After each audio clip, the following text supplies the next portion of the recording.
In 1985, Motorola, the world's top communications company at the time, decided to develop Iridium, a mobile communication system that utilizes a satellite. If the company succeeds, it would mean the advent of mobile communication where people can make calls anywhere on Earth. 29 companies worldwide invested $5 billion in this enormous project. The company launched as many as 66 satellites. 3 years later, when service finally started in November 1998, the company had expected that 600,000 people would join the service in 2 years. What was the result? The company had only garnered 15,000 subscribers after 1 year. In the end, Iridium was sold at a giveaway price of $25 million, just 2 years after its launch. What in the world happened?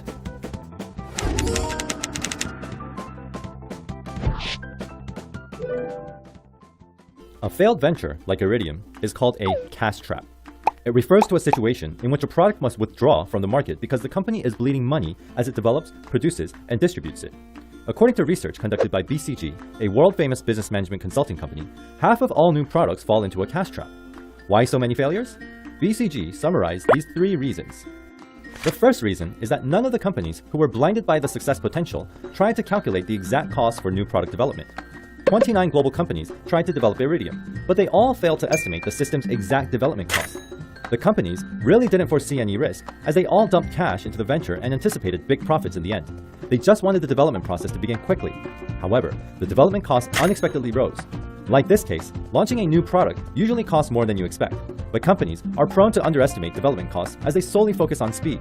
Inevitably, after a product launch, companies do not have enough money to operate until the product turns a profit. The second reason is that too much time was spent on development. When Iridium was first introduced in 1985, it was a very innovative service. However, it lost its luster when it was launched in 1998. Why?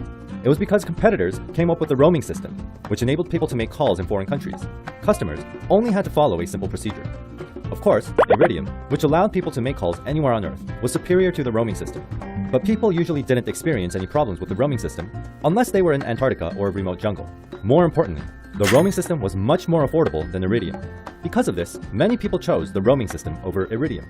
Like in this case, as the situation can change at any moment, you may not be profitable if you spend too much time on development. The third reason is that the company did not take into account the expenses they would need after the service launch. Even after starting the service, Iridium continued to pile up immense expenses. As the launch was delayed, the company needed an even bigger check for marketing. In the end, much to investors' surprise, $180 million was spent on marketing. It was like pouring water into a bottomless jar. The system was so huge that the company continued to spend cash to maintain it, even when subscriber numbers were stagnating. So how can we be different and succeed in a new product launch? Let's examine one case. Apple's iPod, which was launched in late 2001, is considered one of the most successful products in history. Many think Apple's secret to success was its outstanding performance and attractive designs. But experts argue that the company didn't make the aforementioned 3 mistakes, avoiding cash traps in the process. Shall we dig deeper? First, Apple did not underestimate the development cost for the iPod. The company set a maximum budget and tried to complete the development within budget. To do so, it maintained a workforce under 50 people during the development period. In all, Apple spent $10 million on developing the iPod, which was 1/5 of the development cost of similar products. Secondly, Apple set and stayed true to a specific development period. The company planned to launch the iPod on Christmas Day and met its deadline. It spent only 8 months on development. How did it launch a new product so quickly? It was possible because the company outsourced some work. Originally, Apple had developed a new product based on its own technology. However, the company thought that that was not the best option at that time. It chose to seek outside help for the iPod and outsource the production of the most important component chipset to a portal player.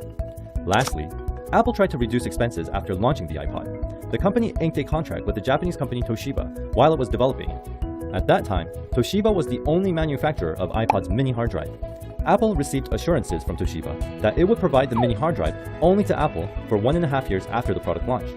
Through this contract, Apple received a huge discount from Toshiba and was not only able to save on production costs, but was also able to stably manufacture the product. Are you also planning to launch a new product just because you think it will hit the jackpot? Now consider this. If you have a development budget for a new product, try not to eclipse that limit. Also, complete the development project within a designated time period. Lastly, if you take into account the operating expenses after the product launch, you will not fall into a cash trap that could stymie your path to success.